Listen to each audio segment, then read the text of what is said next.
तो जो चबूतरे पढ़ेंगे 50 आदमी, वो दूसरी मस्जिद में तो पढ़ सकते हैं, उसमें क्या समस्या है?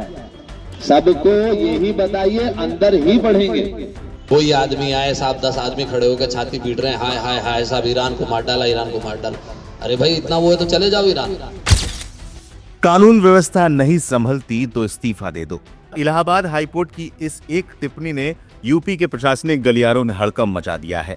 मामला संभल की एक मस्जिद में नमाजियों की संख्या सीमित करने का था, लेकिन हाईकोर्ट ने इसे सीधे संवैधानिक अधिकारों और अफसरों की कार्यक्षमता से जोड़ दिया। संभल के सिख हयात नगर में रमजान के दौरान नमाजियों की संख्या 20 तक सीमित करने के प्रशासन के फैसले को कोर्ट ने अजीबोगरीब माना।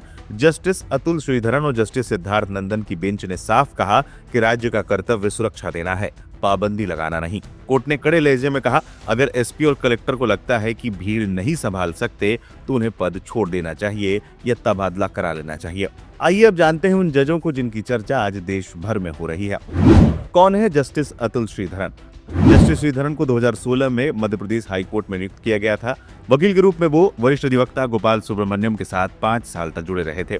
1997 से दिसंबर 2000 तक उन्होंने दिल्ली में स्वतंत्र रूप से वकालत की। 2001 में उन्होंने मध्य प्रदेश उच्च न्यायालय की इंदौर बेंच में वकालत की। साल 2023 में उन्होंने स्वेच्छा से तबादले की मांग की थी। उन्हें ये कहा था कि उनकी बेटी इंदौर में वकालत शुरू करने जा रही है। जम्मू कश्मीर और लद्दाख हाईकोर्ट उन्हें इसके बाद भेजा गया था और फिर 2025 में वो वापस मध्य प्रदेश लौट आए थे। जस्टिस श्रीधरन 11 नवंबर 2025 से इलाहाबाद हाईकोर्ट में अपनी सेवाएं दे रहे हैं। कौन है जस्टिस सिद्धार्थ नंदन? जस्टिस सिद्धार्थ नंदन ने पुणे विश्वविद्यालय से कानून में स्नातक की डिग्री ली है। वरिष्ठ अधिवक्ता टीपी सिंह और शशि नंदन के मार्गदर्शन में उन्होंने वकालत की शुरुआत की थी। इलाहाबाद विश्वविद्यालय और उत्तर प्रदेश प्रदूषण नियंत्रण बोर्ड के अधिवक्ता के रूप में भी वो कार्य कर चुके हैं। सितंबर 2025 को वो इलाहाबाद हाईकोर्ट के न्यायाधीश के रूप में पदोन्नत हुए हैं।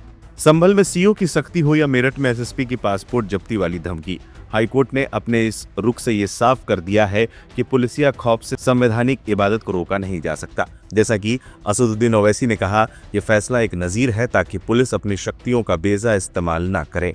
संभल में कल एक वीडियो मैं भी देखा, एक डीएसपी साहब हैं, मुसलमानों को बिठाते हैं, मुसलमानों को बिठाकर बोलते हैं क्या जरूरत है तुम लोगों को, ईरान पे तुम लोग क्यों एहतजाज कर रहे, ईरान इजराइल अमेरिका की जंग हो रही, तुमको क्या करना है, तुम एहतजाज करेंगे तो हम तुमको सजा दे देंगे, तुम लोग रोड पे क्यों आके नमाज पढ़ते, बर्दाश्त नहीं किया जाएगा, जेल को भिजाया जाएगा, और अगर तुमको ज्यादा तकलीफ हो रही तो इंडिया से ईरान चले जाओ।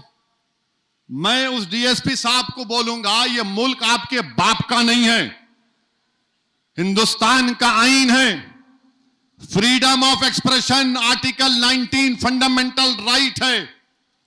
और सुनो डीएसपी, तुम बिन्यामिन नेतन्याहू की जबान में बात कर रहे हो, अगर कल कोई इजराइल की ताईद में एहतजाज निकाला जाएगा तो तुम तो जय जय के नारे लगाओगे ना।